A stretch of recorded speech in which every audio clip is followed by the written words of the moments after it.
Hello, everyone, and welcome. We are Irenicast, a group of folks leaning into our progressive Christian imagination. I'm Jeff. I'm Bonnie. I'm Casey. And this is Rajiv.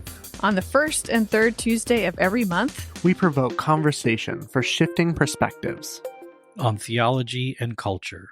Thank you for joining us for episode 200. Just want to start by thanking everyone who sent in your questions, your comments, everything for the show this week. We really appreciate it. And it has been quite heartening for all of us to hear some of your questions and just the kind things that you said about the show. So we are going to be super indulgent this week, and we are going to highlight you listeners. We're going to highlight Irenicast. We're just going to have a good time going through some of these comments, questions, and the like. So thank you once again. And then we'll finish up with just kind of an update on where we're going, what we're doing, and how things are going to unfold over the next who knows how long. So yeah, 200.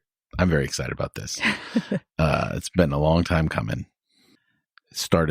We went from weekly to bi-weekly. We started in 2015. So this is 7 years, 200 episodes. Wow. Yeah. Crazy how everything's changed. I mean, it's really a tribute to you, Jeff. You've been the one voice for sure on every episode. Right. Last man standing. Yes.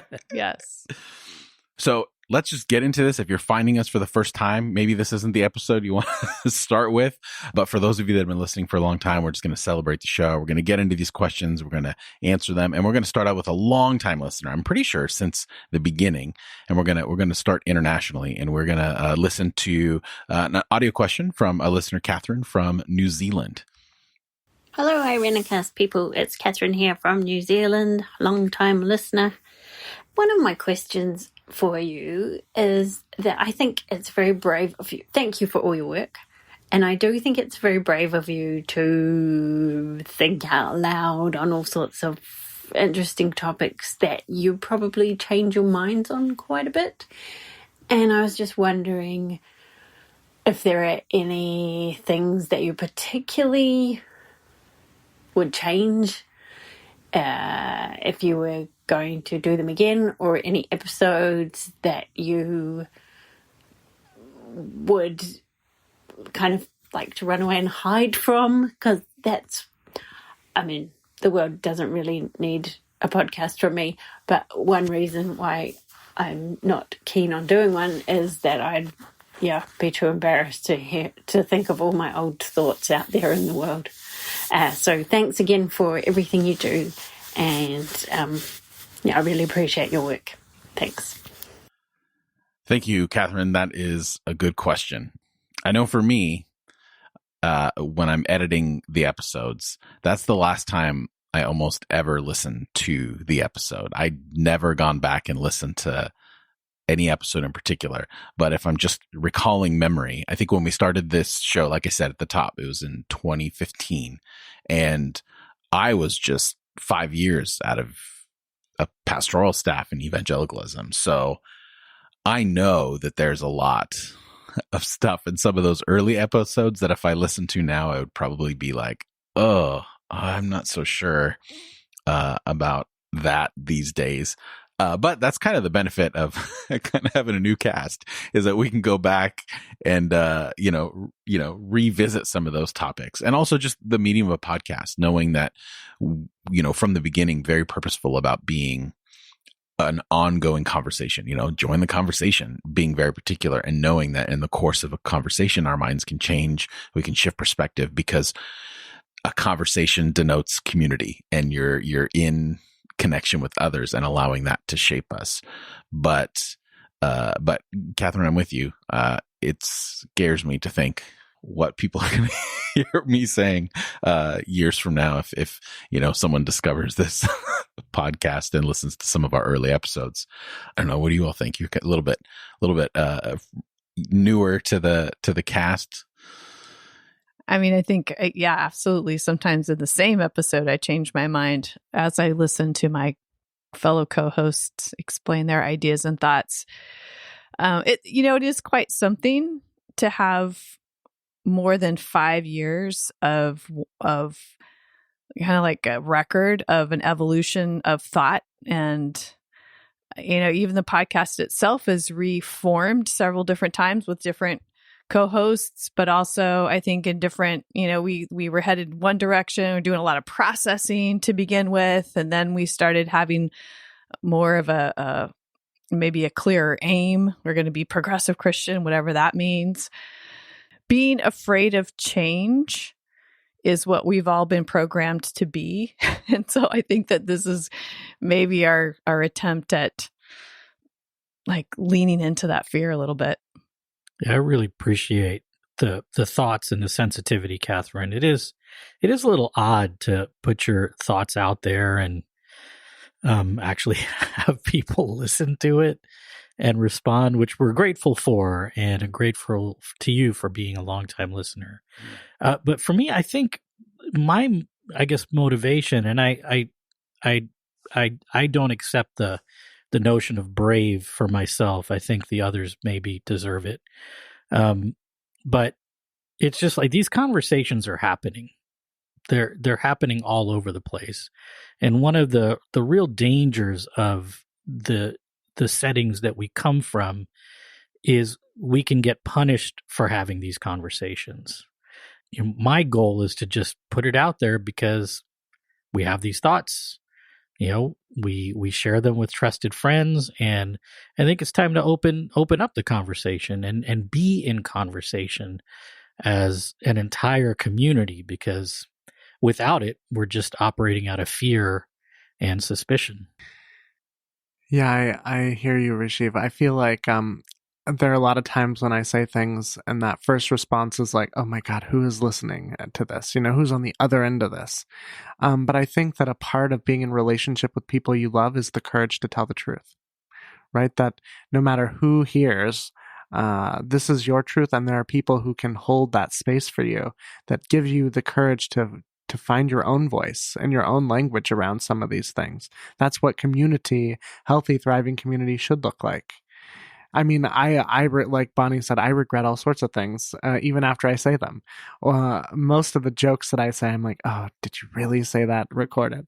I don't think there's anything that I'm super embarrassed of or anything that I'd really change my mind about.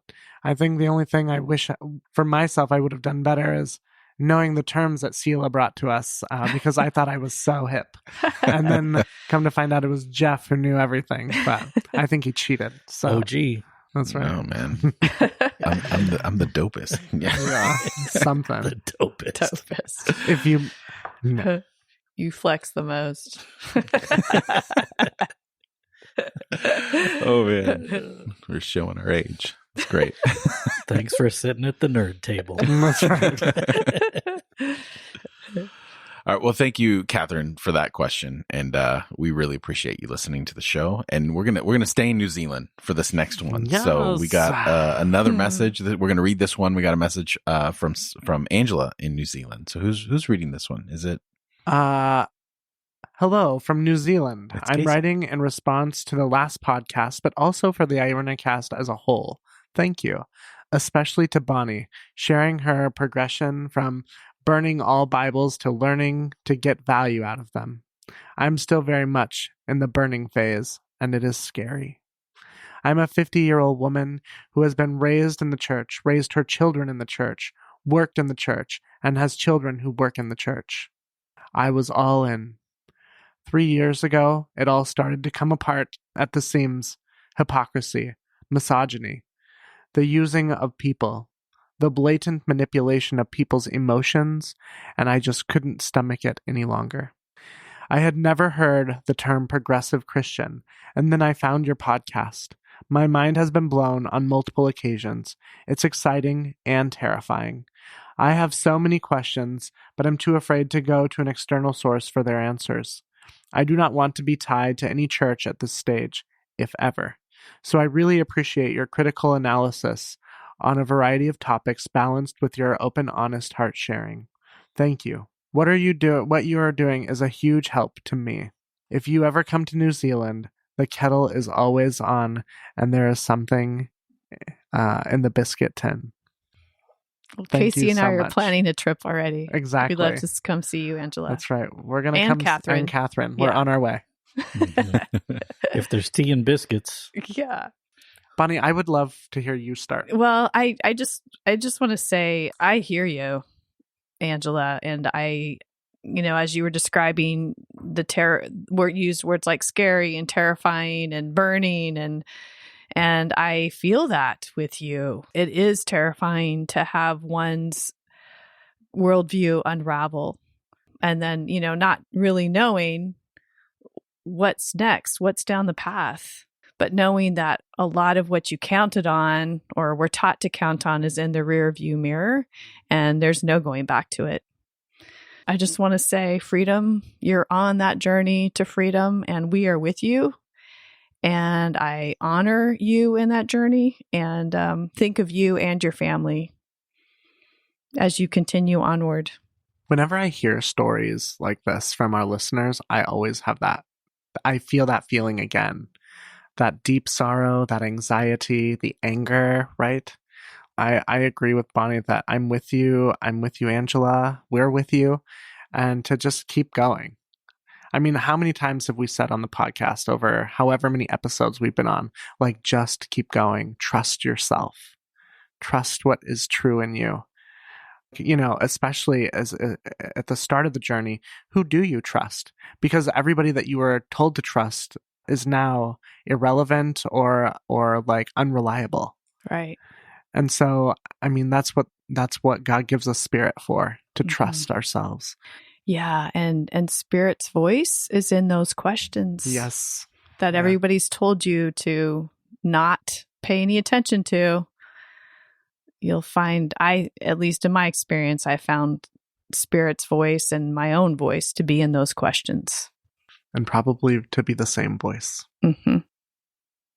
I mean, it's all beautifully said. And I think, Angela, we just appreciate you sharing your story with us. And, it's humbling for us to be there for you, even if it's just a voice over, a cell phone or however you're listening and being helpful in your journey. And we're just, we're thankful for that. And Angela, you don't need a church. You don't need a religion to be a good, moral, decent person. You have it within you. And, the discerning process, kind of coming to an internal grounding is really the work maybe that all of us are most deeply called to do. But also being alone in this life is really hard. So as you develop your own sense of how you want to orient yourself to the world and then be in relationship with those who support you in that and are willing to journey with you and not trying to control it. So church, religion isn't necessary, but I do think community to some degree or another is important as you move along. All right. Well, thank you again, Angela. We recently had a new Apple podcast review. I don't have the name, because, Apple Podcast doesn't give us that. But if you're listening, and I hope you are, someone on Apple Podcast review read, "I learned so much from this podcast. I've been a listener since the beginning and never miss an episode." Thank you for that. That's amazing. You have helped guide me through my personal deconstruction of my upbringing. It's so good to know I'm not alone going through so many of the issues you discussed. Thank you from the bottom of my heart. Well, thank you. For the review. That that always helps us kind of let people know that people are listening to our show. And I mean, this is the kind of stuff that we're so appreciative of hearing. Thank you, Anonymous Apple. Greatly appreciated. Yeah, absolutely. All right, so let's go to our second audio question, and this one is from Leah in Dayton, Ohio. Hi, my name is Leah, and I'm from Dayton, Ohio. I just want to start by saying thank you so much for creating this podcast and a safe space for so many of us. I was recently involved in the Intersections group, and I took so much away from it. I couldn't have imagined how much this podcast would help me grow in my own faith journey when I first started listening to it. So again, thank you. And here's what I'd love to hear your thoughts on. A common church phrase I grew up hearing was Jesus plus nothing, especially when it comes to life after death and also finding wholeness in life. But since so much of the world's population now and historically has never even heard the name Jesus or were never introduced to Christianity, it's very hard for me now to hold on to this belief that claiming Jesus as your Lord and Savior is the only thing to stop someone from spending the rest of their eternity damned to hell, whatever that even looks like. Also, what's really hard for me, being a recovering conservative evangelical Christian, is the fear that was instilled in me around exploration and questioning these basic tenets of Christianity. So my question is it possible to still be a Christian and not believe that, quote, giving your life to Jesus is required to avoid an eternity of hell? What still connects us to Christianity if not this belief that salvation through Jesus is the only way to be a Christian? And how did you all reconcile that part of your journey in deconstructing your faith, and the pressure that we have to know these things for sure without questioning or without having doubt? Okay, that was a lot of questions, but thank you so much for just taking the time to listen, and I hope I get to hear your all's responses. Much love, and thank you. Hey, Leah, it's really good to hear your voice. And thank you for the thoughtful questions and affirmation of what we're trying to do at Irenicast. I just want to jump right to the whole "can you be a Christian" thing. And what you described is kind of what I am, and I am a Christian and a minister. So if you can't be a Christian and not necessarily believe in sort of the blood atonement sacrifice as the only way to salvation, then I guess I'm in trouble. But it took a while for me to get to that point, and what does tie me to the Christian faith is partly, frankly, it's familiarity. I have a lifetime of learning in the Christian tradition. I have a working biblical knowledge, which is very helpful. But ultimately, it's the life, teachings, and example of Jesus, not the virgin birth, not the death, but the life, teachings, and example. I think it can be very effectively argued that Jesus was one of the first humanist teachers to hit the global stage. Whether you approach that with a spiritual layer or a secular layer, there's a lot that Jesus offers, and I'm proud to call myself a Christian. I'm also proud to say there are some of the old conservative fundamentalist ideas that I no longer hold true. Yeah, I mean, sort of along the same lines of Rajiv, I think realizing and learning that the path of Christianity I was presented in evangelicalism was, I don't know, akin to like the Wizard of Oz behind the curtain, where you were told like it's this way, and realizing over time that path is much broader, and also realizing that a lot of evangelical theology that we grew up with is really new and very American in a lot of ways. Right. And realizing that, well, I can't call myself evangelical, but I can call myself Christian because there's all these traditions within Christianity. You know, there's the mystic tradition, and there's, you know, all of these things that I think align with kind of where our progressive ideas took us, and realizing that there is place for that, and there has been place for that within the Christian tradition, was eye-opening for me. And it wasn't so much the ideas either. It was like that heart thing. Because I'll be honest, there's still some days where I'm like, am I going to hell? Like, you know, it still creeps in sometimes, like in the heart or the spirit or whatever you want to call it. Am I in hell? Yeah. Well, yeah. I know. Is this the punishment I deserve or whatever? So I think that's hard to undo because it's so in our bodies too, as well as our minds.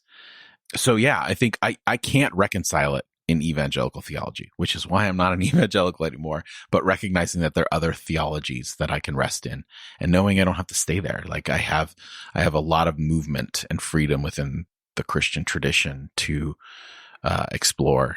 I think that's kind of where I've landed over the years. And I know, specifically in the show notes, we'll put some of episodes we've done in the past, one specifically around atonement theology that I think might be helpful to kind of unpack a little bit of this journey that we're talking about, but also kind of give you some different directions. So I'll put some of those episodes together in the show notes, irenicast.com/200, if you're interested. And another episode that might be worth mentioning here, Leah, and thank you so much for your question and your comments, would be one that Debbie Glander, and I think Debbie Glander and I were in conversation around high control religious environments. I think Debbie used the word cults, which, by definition of what a cult is, all of us have probably experienced some form of thought control that is very much like cult level. And that's where that fear comes from that's so deep in us, is that, we were told again and again and again that as soon as you start thinking for yourself, you're on a dangerous path. And that's a very high control environment. I feel that. And I also want to say, when it comes to those doubts, that I think doubt is just an essential part of the spiritual journey. I would question anyone's authenticity on a spiritual journey if they're not able to name and claim doubts, many doubts. And I think that's what keeps us actually on a path, is those, doubt consistently accompanies us on that journey. So there's so many things to unpack in your question, but I think I'll leave it at that. Yeah. Thank you so much for that question, Leah. When I first initially heard your question, I started to think about, you had said like all the people who've not heard of Jesus, who have not received Jesus. And I remember, I just hear very vividly in my brain, the ministers in my life who were saying that we were to go into all the world and baptize and, lead the sinner's prayer with people who, and I'm beginning to think about like how many people who did hear the name of Jesus or who currently hear the name of Jesus and are so turned off by what they receive, what they see, what they hear. And all of the people who throughout history who have been colonized and murdered and killed for the same message of Jesus. And that is such I'm responding pretty viscerally to this because I'm thinking about like many of those people experience hell because of what Christianity brought them. People experienced hell right now on this planet in this time because of the message that is being spread to them about who Jesus supposedly is.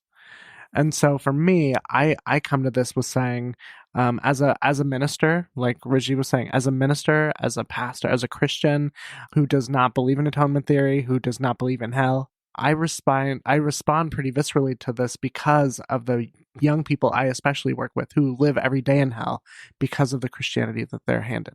For me, I set those things aside and I trust that there is other ways. And that's the joy of this podcast. That's been the joy of this friendship, is being in relationship with people who, when I come with a question of like, so I'm not into hell, I don't believe in it. And then everyone at the table is like, oh, me neither, or whatever, that's where, at least for me, heaven resides, is in the safety of these relationships that give us the ability to talk about a Christianity that is not rooted in blood, that is not rooted in power and control and narcissism, but is rooted in liberation and curiosity and doubt, because I think that is the way. Narrow is the way.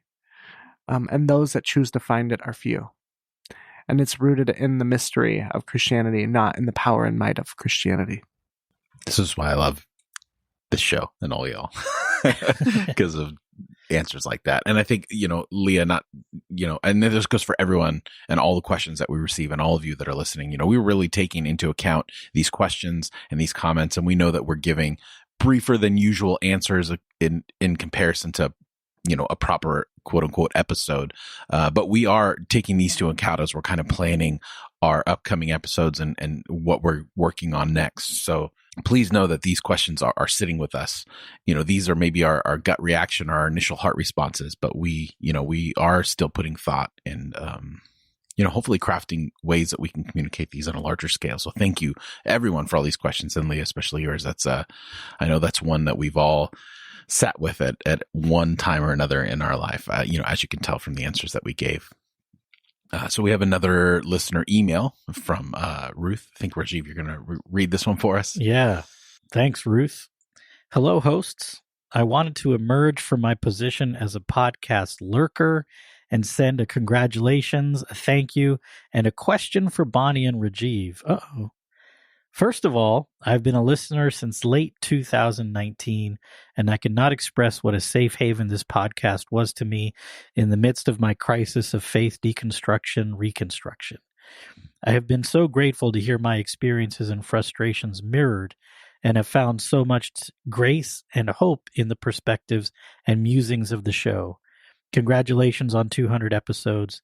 Thank you for every single one. Casey, as a queer person who came out only 6 years ago at 27, I value your voice as a queer minister who points to a full spectrum sacred beyond the borders of the binary.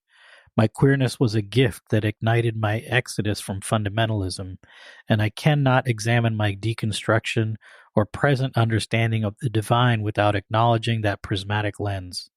I am currently in pursuit of an undergrad in psychology with an intent to pursue some form of theology or seminary or research afterwards in grad school. I know my work lies at the intersection of spiritual trauma, the sacred, and the queer community, and I am deeply grateful for people like you who show me some of what that can look like. Bonnie and Rajiv, recovering SDA fundamentalist here. I cannot express the gratitude and relief I felt in hearing you both reflect on your experiences growing up SDA. Deconstruction from mainstream evangelicalism is lonely enough without the added nuance of Adventism on top of the journey. Leaving fundamentalism is frightening, and leaving Adventism, which claims a unique grasp of truth and our current time in history, caused additional consternation. Knowing that you left the truth, quote, the truth, to follow the progressive call of the deep that calls to deep felt like a hand in the dark, and I felt so much less alone. Bonnie, as a woman, I enormously value the example of your leadership and insight and the ways you expand my vision of what is possible. Irenicast has opened the borders of what I thought was possible to find within Christianity itself, and while I do not hold any allegiance to the label Christian, it has been such a relief to find that I can adopt new practice and theology while holding on to the inherited language of this faith. I would love to know, Bonnie and Rajiv, are there any aspects of Adventism that you still find valuable? I default to a, quote, burn it all to the ground and walk away mentality in most areas of my faith practice of origin. But as much of my family is still deeply Adventist, I'm feeling challenged to be willing to hold space for elements of value. Thank you, Jeff, Casey, Bonnie, and Rajiv, and Alan, for your spiritual companionship in an ever-expanding universe. Wow. Wow. Thank you, Ruth. Yeah, thank you so much, Ruth, for that email and just your beautiful words. As I was reading, I was just marveling at how your gift at expressing your journey. Well, the fellow Adventists out there, there's like a special language that we have, right? That others just don't understand. I know there have been times when Rajiv and I have said something and Casey and Jeff look at us like, what is that all about? Starting with haystacks and fake coffee. Haystacks. Oh, by the way, haystacks is the thing that I miss the most. And in terms of value and Adventism and ways to connect across that chasm, which, we are doing that as well. And when you have one foot on one side and another foot on the other side, there are times when you feel like you're doing the splits and it takes all you can do to just keep that connection going because it's so hard. But, for one thing, the Sabbath. I used to hate everything about this idea of a weekly Sabbath because it felt so legalistic. Like, you can go swimming, but you can't go swimming, but you can put your feet in the water up to your ankles. You can, like I said, these are one of those things. If you're Adventist, you know what I'm talking about. Mm-hmm. You can, take a nap on Sabbath, but you can't watch a movie or TV or whatever.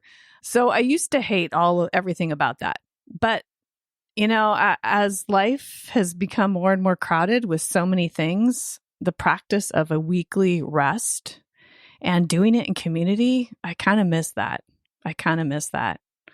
We now have our own personal Sabbaths, but no longer as a whole community. And I miss that. I think there's a lot of value in that. And the other thing for me is pacifism, which Adventism has deep pacifist roots. I think it's strayed a long ways from that, but it was born during the Civil War times. And to think that there was a group of people who were practicing Sabbath and who were very much against taking up arms and going to war, I get little tingles of pride in my fourth generation claim to Adventism when I think about those two things. And both of those conversations have been helpful in staying connected without being burdened by a lot of the junk. Yeah, a lot. I echo everything that Bonnie said. And rather than taking up too much more time, you may not know already, but we do have a secondary podcast that Bonnie and I do called Haystacks, a podcast for fringe and former Seventh-day Adventists. So you can search that. We explore some of the answers to your questions in depth in a couple of those episodes. And so hopefully you're willing to check that out. And in addition to pacifism being born, the church being born in the throes of the Civil War, it was also an anti-racist, anti-slavery movement where the founder, Ellen White, and her sons in particular, were sent deliberately to the South to be part of the freedom movement for the enslaved. And that too, I think, racism has certainly taken a hold of every institution, including Adventism. And balancing family and personal belief when much of the family is still in the Adventist fold is certainly tricky and complicated. I learned to do that a little bit better each time. Still not where I'd like to be. All right. Thank you so much, Ruth, for your kind words to the show and your questions about Adventism. Oh, and hey, Ruth, if you're ever in California, send us an email. We'll have haystacks and beer. All right. We have another listener feedback from Hannah in Florida. Casey, I think you got this one. Hello, Irenicast. I'm a 23-year-old Florida native. I'm a lesbian, and I am married to a beautiful, loving wife. I was raised in a Southern Baptist home with a father being a pastor. I believe my father is a good man who maybe has been indoctrinated his whole life and is afraid to confront his innate bias. I have been harmed by my relationship with my parents, but my mom has tried for the past couple years to be more accepting and to love me unconditionally. I did not come out until I was 19, and it was a total shock to my parents. I spent much of my childhood struggling with the belief that homosexuality was a sin. I did not even self-identify as queer until I was in college, because I believed my thoughts and feelings were completely normal temptations from the devil. It has been a long journey for my self-acceptance. I have received backlash from family and friends and from religious people in my very small town. There is no place near me that welcomes or accepts LGBT people in their congregations, let alone preaches that it is not a sin. I have been searching for a way to continue deepening my faith in a way that aligns with my beliefs. I mostly think the United Church of Christ is where my theology belongs, but I'm a huge music junkie. I would have grown up hating church and religion altogether had I not found a more accepting and youthful church in high school, still not progressive or affirming, but better and not judgmental. I played in the worship band there for about 5 years. I loved it. Music is where I feel connected most in my faith. Unfortunately, the United Church of Christ does not generally allow the kind of musical expression I identify with.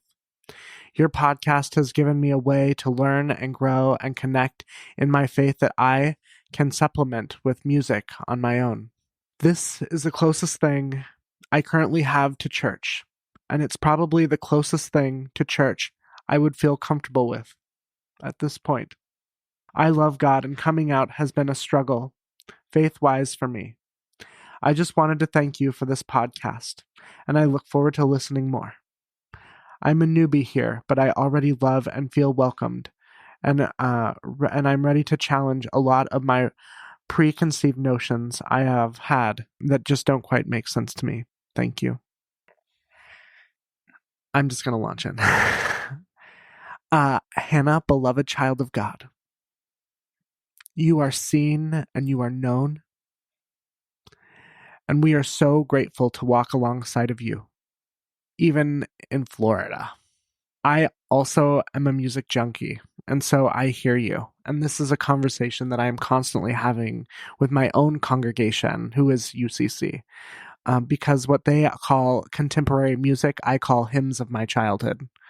Because there is something about those songs that draw me closer to God, to myself, to memories, some memories that I find fondly, And so I hear you when you talk about the UCC and their struggle for music. But look, eventually their hymns will not be ancient and our hymns will be, well, they're still contemporary, I guess, but whatever.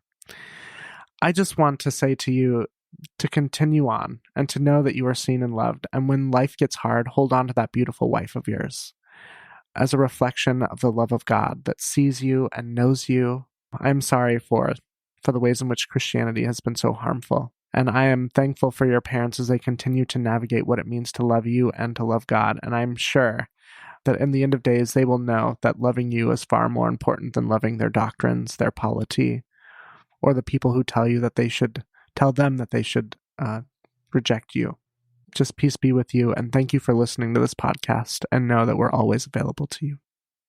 I think Casey spoke for all of us, Hannah, and thanks for taking the time to reach out, and know that we welcome your reach outs anytime, especially, I think you took the time to reach out, but my guess is that you represent a lot of people who feel very alone in their deconstruction process, and they're not sure like who's nearby in the neighborhood that they could talk to.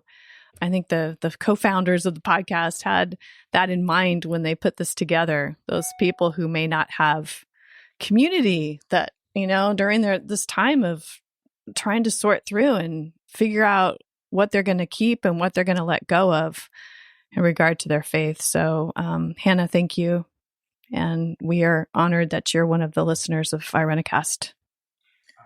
Hannah, thanks so much for listening, and thanks for that reach out. It means a lot. If you could see us as Casey was reading your words, we were all visibly moved, and I just cheer you on. Sounds like you are an amazing person, a courageous person, and you're working to be authentic in a place where that's hard. But keep going. You got friends in California that got your back. Right. I mean, it's easy to ask yourself over and over again, is this the right thing? Am I doing the right way? And, I hope this is an encouragement to you, but there is no right way. Like, where you are is where you are, and accept it and embrace it and love it, because, if you've, even listened to 3 episodes, that we are all have such different paths to get to the place that we are now. And that's great, because, our lives are our lives. Our experiences are unique to us. And, hopefully we're like everyone said, we're so thankful to, be a voice in your journey, and, never hesitate to reach out. And, we are cheering you on for sure. Thank you so much, Hannah. All right. Well, we have our final audio question for the episode from Ashley. Hey guys, my name is Ashley. I participated in the cohort in February, and I just really love you guys and everything you put out, and I just really appreciate your openness and gentleness and your inquisitiveness. So yeah, thanks for everything you do. My question has to do with the God of the Old Testament.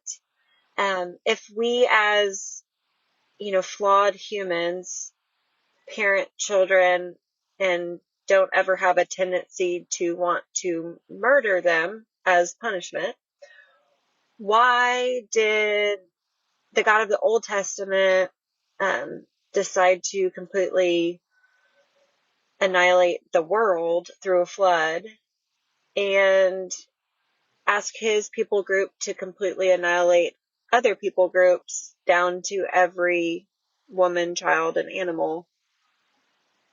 And then how do you reconcile that God as loving and that God as in a Trinity with Jesus, who came to preach about love and peace and forgiveness?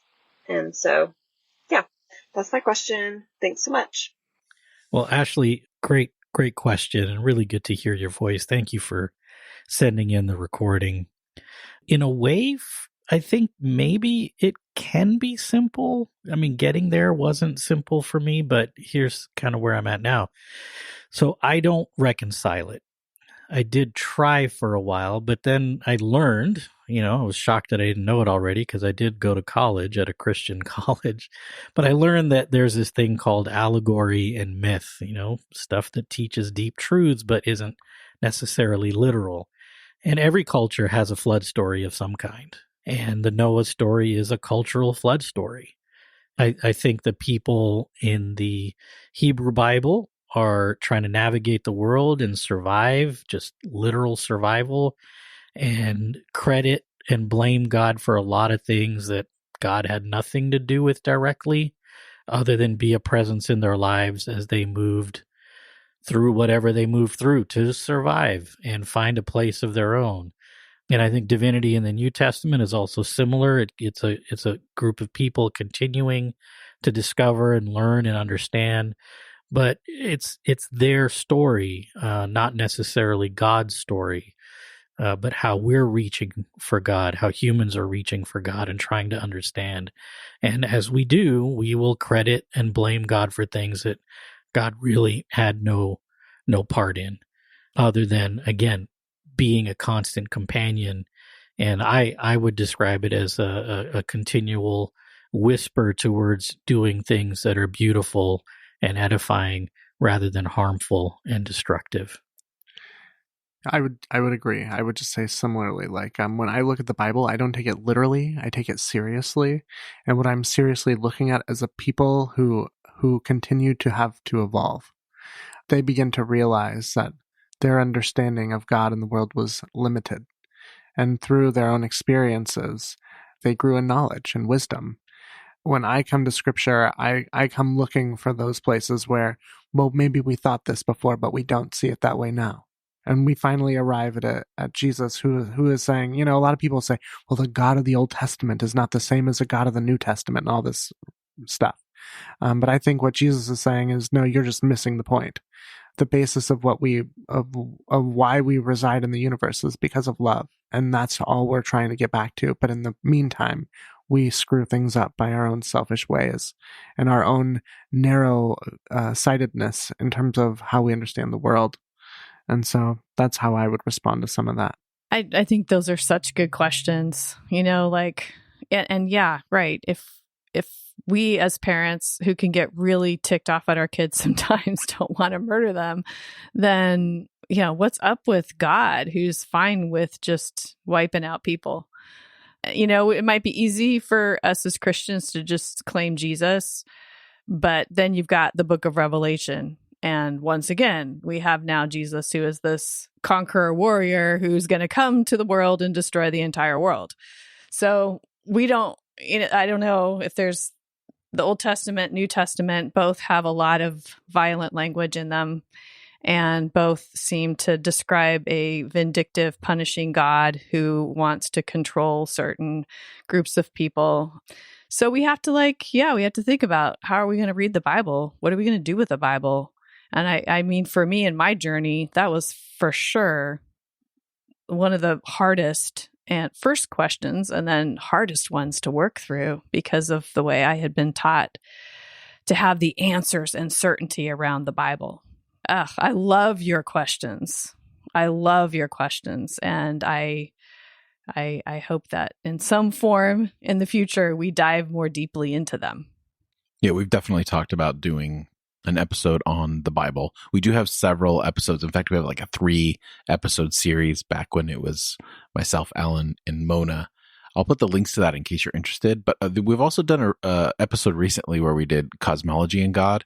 And I think that we also take into account like our political language and our understanding of the universe affects the language and the way that we talk about the divine. And I think that that's also part of it when we try to compare and contrast the Hebrew scriptures to New Testament. Understanding changed, politics changed, people changed, circumstances changed. And that changes the way that we talk about God. It changes the metaphors. It changes all the stuff that's connected with that and our perspective of, who God is. When we're a people who are under oppression, our language for God is different than when we're people who are in charge. And that you see that flux happen throughout the Hebrew scripture. And I think that also goes with the language that they have for God. So we'll include the links to some of those episodes in case you're interested. But I know we've talked about readdressing the Bible with this, cast or this host group. So yeah, but great question. Thank you so much for the question and for, being involved in our recent Intersections cohort, which, more to come on that for sure. Yeah. We have another listener email from Tom from Washington. He says, Tom here from Eastern Washington State. Congratulations on your 200th IRENCAST episode. Thank you, Tom. Appreciate it. Your podcast is aptly named as it helped me to crystallize a piece that has gradually kicked in as my 4th generation SDA upbringing recedes into the background. Another SDA member. Yay. We're being invaded. There are a lot of us. Right. And not a lot of representation in the progressive Christian space. So that's, yep. You're creating a niche for us. Thanks. Okay. Anyway, I respect the experience that all of you have shared from your individual journeys. It would appear that you each had to marshal significant courage and fortitude. By contrast, my journey was nuanced and incremental. My traumas occurred early in life as I obsessively embraced my religion against a terrifying apocalyptic backdrop. As an adult, maybe I was worn down to the point where I could drift along, still immersed in the culture, but insulated from uncomfortable situations through loose affiliation with a large university church. A major milestone occurred when the death of an alcoholic wife compelled me to leave a familiar white-collar world to make like Moses and herd sheep. For me, this involved interstate trucking, and I've been at it for 21 years. I found you through a chance encounter with haystacks last summer. I devoured multiple episodes as I did painting prep on a house, and I shared with my wife, Susan, in a little town east of Walla Walla. I began listening to Irenicast in time to catch the Deconstruction Reconstruction series, which was meaningful to me. Your efforts have provided a dimension of community that I had not experienced, and I formed an affection for each one of you. I appreciate the intersection sessions that culminated last Thursday. I continue to give significant thought to the podcasts that dealt with generational matters. Still ringing in my ears is Rajiv's admonition about checking oneself about any resentments. A while back, while running down the road, I listened to the audio version of Bruce Cannon Gibney's book, A Generation of Psychopaths. Sociopaths. So It's the same thing. A generation of sociopaths. Sorry. How the baby boomers betrayed America. I have to admit, on a feeling level, I was alternately pissed off by and begrudgingly in agreement with his assertions. I hope the future podcasts pick up this thread in an effort to explore what constitutes moral behavior and solidarity among the generations in this decaying world. Later this spring, I plan to decelerate and limit my work life to occasional limited stints. I'm planning to reconnect with some friends and extended family members in various parts of the country, including California. I hope to have an opportunity to meet face-to-face with some or all of you. Yay, Tom. I eagerly await your visit to California. I think it would be great to meet you in person, like in the flesh, rather than virtually. And thank you for your thoughtful email submission. There's a lot in there. Much of what you touch on are things that we definitely touch on in different places. Thank you for taking the courageous step to go out and be like Moses and tend sheep and take time to process. I think that is a beautiful path that some of us are afraid of, quite frankly. We'd rather stay busy and not actually go deep. And you've gone deep, and you're a wise person, and I look forward to more conversation with you in the future.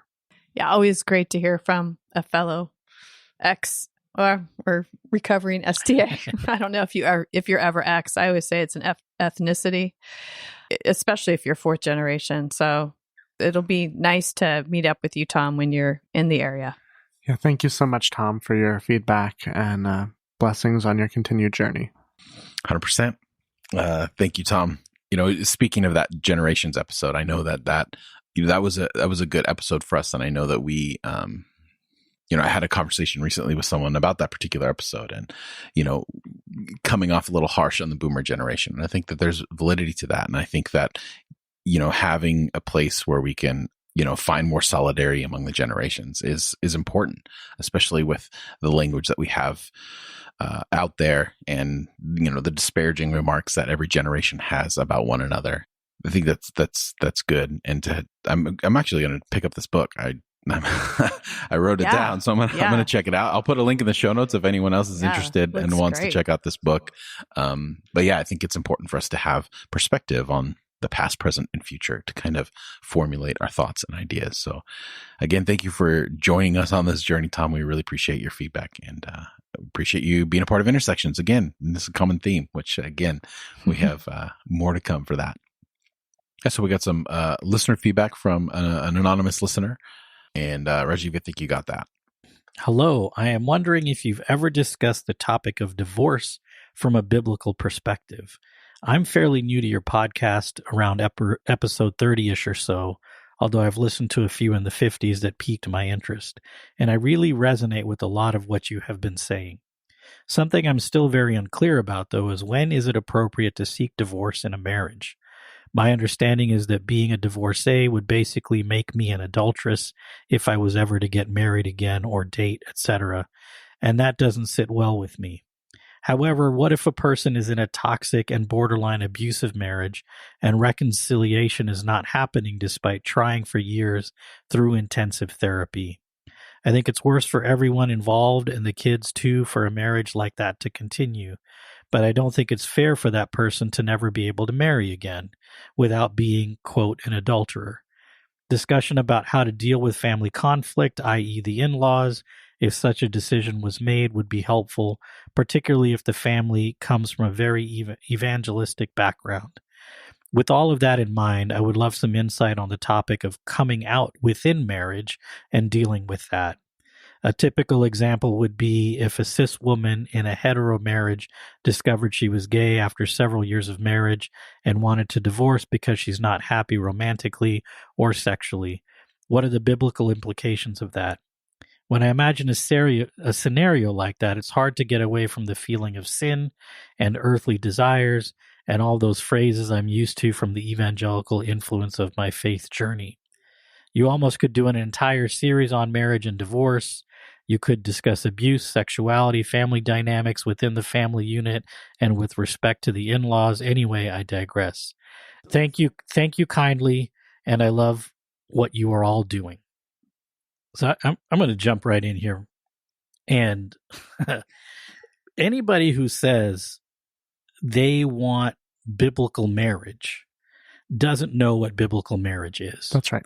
Because essentially it is literal ownership of women.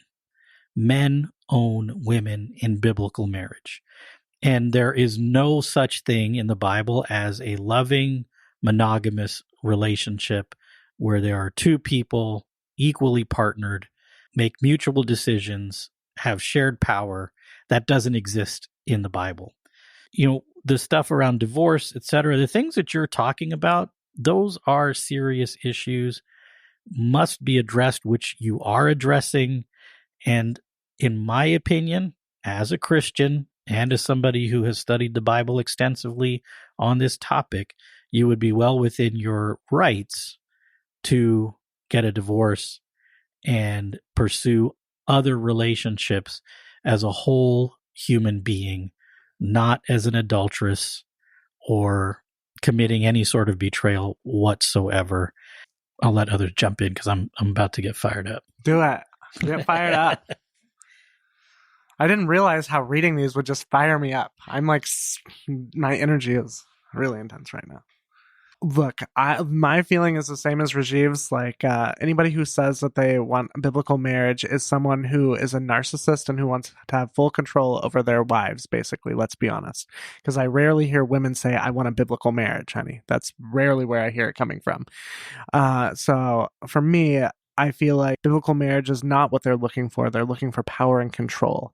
As I'm reading this, I'm just feeling this energy around, coming out and worldly desires and all of this. And the truth is that as Christians, what we value is the wholeness of life. You've heard me say this on the podcast before. Like, our abundant living is what Jesus wants for us, desires for us. And that does not happen when you are closeted and living in a sexless, abusive relationship. That's not what Jesus wants for you. And so I'd say pack your bags, honey, and get out because there's a whole life waiting for you where you are free, happy, and whole. Yeah, I second all of those comments. Of course, there are so many implications and complications around relationships always. And when children are involved, that adds dimensions and layers of complications as well. But my favorite part of your remarks, listener, is where you said that doesn't sit well with me. I would say that's where your wisdom comes from. That's where your information comes from when you are deciding how to navigate going forward. In those places where it just doesn't sit well with you in the way that you're being treated, talked to, then it shouldn't sit well with you. That's okay to know that it doesn't sit well with you and that you're going to find another way. So we just affirm that. And maybe at some point we can go a little more deeply into what the Bible says about marriage, because that can be really useful too when you're in conversation, when you find out that what the Bible actually says about marriage is pretty awful, actually. So blessings on this continued journey. And I'm sure there will be tears and struggle ahead. And just know that you've got 4 people here in California who are cheering you on. Yeah. Using the word biblically in the beginning, and, we're running into kind of a common theme with some of these questions, and don't allow that to be a stumbling block, as hard as that is, because I think we all know, that's always in the back of our mind. And, am I following what I'm supposed to be doing and all that kind of stuff? But I mean, Bonnie hit it the nail on the head. It doesn't sit right with you.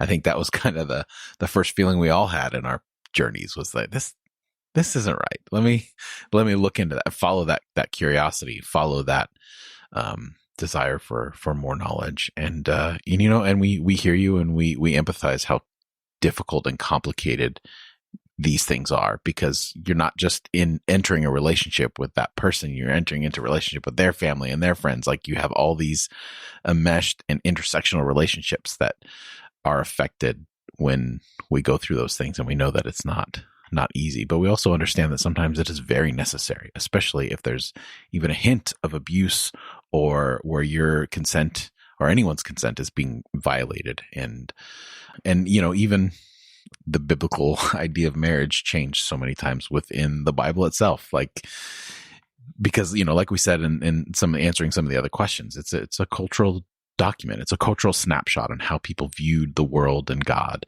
And it's not meant to be static. It's not meant to be something that we adopt.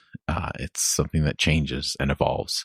And I think that, at least our Hebrew ancestors understood that. They were always in debate about their own scriptures, and getting, asking those questions. And it was more pliable than evangelicalism has made it out to be.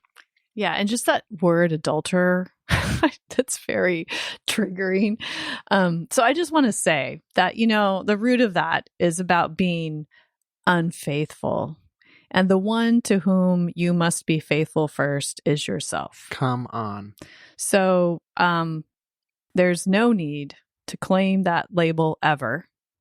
your job is to be faithful to yourself first. 100%. Thank you so much for sharing with us. And our final piece of listener feedback is from Jennifer. Bonnie got this one. Yes. Thank you, Jennifer. Jennifer says, your conversations fill my head and my soul with what I long for in my day-to-day life. I get it from time to time from friends and family, and it leaves me wanting more. Thank you for providing me your nourishment, allowing my friends and family a chance to talk about house renovations or the latest sale at Walmart. It's surprising to me that not everyone wants to or can talk incessantly about theology. Keep talking and exploring. I'm listening. I really, really missed you when you were gone. Thank you, Jennifer, so much for that. Just that affirmation and encouragement. It means a lot to us. Yeah, thanks, Jennifer. We like to talk about theology too, obviously. Thanks for being a compadre in that.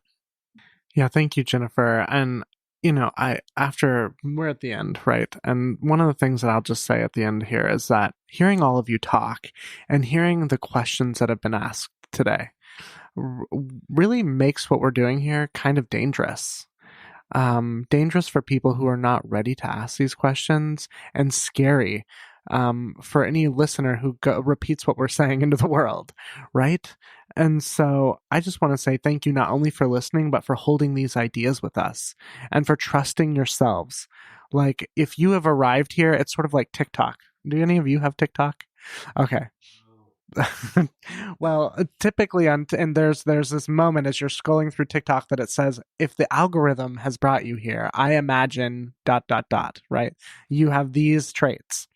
And so if you have found yourself listening to us for more than one episode, I imagine you are someone who really is leaning into trusting themselves more and rejecting Christian values that are not your own and that are toxic and harmful.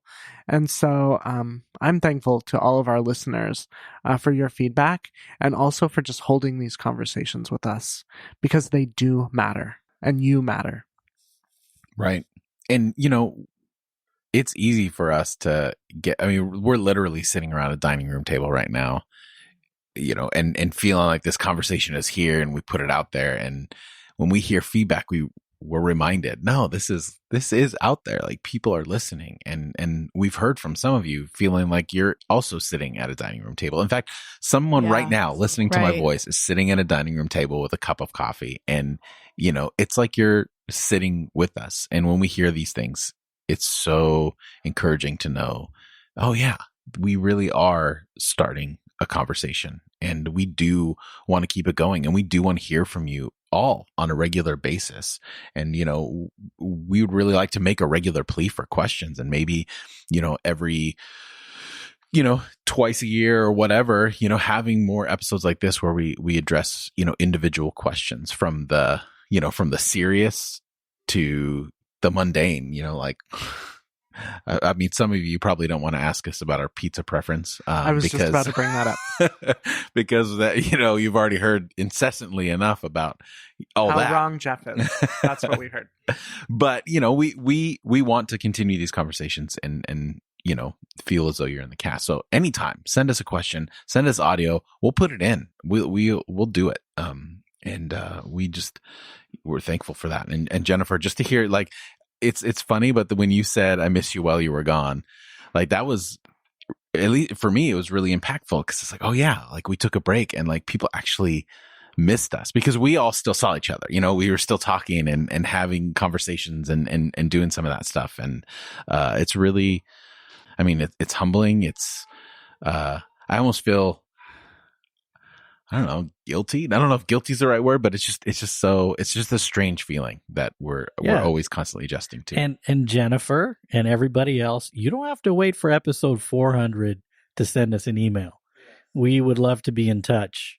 So please do that. And I'm not saying that lightly. We read all the emails that come through. Now, maybe not right away, but we do get to them all. We do. We're all... this is a good transition point, to kind of talk about, a little bit, pull back the curtain and behind the scenes, is that we do read your emails. We're slow to get to them sometimes for a variety of different reasons. We don't have a team of editors. We don't have a team of administrators that, all this kind of stuff. We put this together in between all of our day jobs and families and everything that goes into that. So we're slow sometimes, but we're reliable. We're the tortoise in the race, I guess. But we have a lot of ambitions for what we'd like to see this show and all the work connected to it happen. And one of the large things that obviously is a catalyst for this current cast is intersections. And we recently, you heard us talking about it at the beginning of every show. We recently had a great group of people join our latest cohort of intersections, and that's something we definitely want to keep going. But, our last break from the show was, triggered by obviously the pandemic, but transition in all of our lives that we thought was over. And then another wave of transition hit us again. So, kind of before we talk into some of the stuff we want to do, we are definitely going to be taking another break. So this is our last episode, but only for 2 months. So we're not away for that. The first Tuesday in July, we'll be back with a fresh, brand new episode. And then we'll go from there. We'll have updates of where we're going. But part of that break is that we want to plan the next intersections. And we have and we've mentioned this several times before, but we really are trying to discern and process and journey with our own bandwidth and timetables and what we can handle and can't handle. And, we want to do classes. We want to do and go into depth on a lot of these things that you all are asking about in these episodes. And, it takes time. And, right now, half of the hosts are ministers, and they are, that's a heavy burden to hold. Losing their shit. And yeah, well, that's just, it doesn't matter what I'm doing, I'm losing my shit. And a teacher. So that's like a whole thing too. So I want to jump in there, and Jeff, you may be intending to get to this, but I cannot stress to you enough to get signed up for our email list, because that is how you will stay current. Regardless of where you are on the listening schedule, as far as which episode, sometimes you're going to hear announcements that are a year old. Our emails are current and will keep you up to date with intersections. We're also contemplating an intersections part 2 and other things that Jeff is hinting at. So that's the way to be in the know right in the moment when you need to know. Right. And especially with the SDA podcast, Haystacks, right? You guys will be doing some of that. And hopefully in the next month and a half or so, I'll be launching my podcast, the Queerly Faithful Podcast, which will be exciting and super fun and gay. And so, there are a lot of big things that are coming up. And I think the best way, like you're saying, Rajiv, is to stay in contact with us is through social media and our newsletter. Absolutely. Yeah, definitely the newsletter. And, social media, we're hit and miss on. You can come at us on social media. We're not always great about posting. Yeah, I think Rajiv should start a TikTok. That's what I think. It would just be me staring angrily into my phone. If you found this algorithm. Yeah, we definitely aren't the influencer type. We're not involved in these deep, long conversations and debates online. Is there an angry Xer on TikTok yet? Oh, yeah, there is. There's for probably sure. so many of my them. niche is taken. So all that being said, we're coming back in July, but we're going to kind of regroup a little bit, talk about what we can handle, because we want to make sure that this is sustainable for us, so that it can be sustainable for those of you that are listening. And we are just in awe of how these simple conversations that we are having, or at least in the moment feel simple to us, are having such profound impact and ripples in the lives of those of you that are listening. So please don't be quiet. We want to hear from you. We literally do. It's not just a catchphrase to join the conversation. Is that we really, it kind of ignites something in us, and that it also gives us direction for how we craft our conversations going forward and how we bring people in. So we do have stuff planned. Some of it we know for sure, intersections. We want to do classes. We want to get that going. Some of it we're playing with. We're not sure. We have some ideas that we need to flesh out on how we can create more of a conversation and community with those of you that are listening. So stay tuned, get on our email list, and that'll do it for us for a couple months. We're coming back first Tuesday of July. So if you enjoy Irenicast and you would like to join the work that we're doing here, please consider donating to our PayPal link at irenicast.com/PayPal. Like we said, we're committed to keeping the show for free and we're committed to keeping it moving, but there are costs involved, and your financial support definitely helps. It's irenicast.com/PayPal. You can do a one-time payment. You can, do an ongoing thing.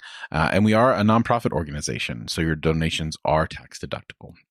You can also support the show by simply following on whatever podcast platform you're listening to. And if it allows it, leave a rating and a review. And if you leave a review, we'll read it on air.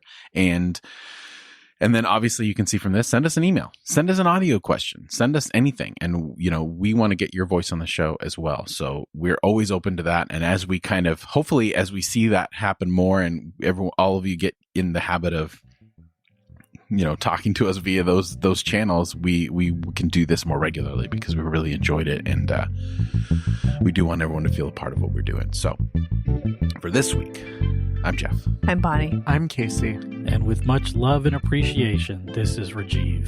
Thanks for joining the conversation.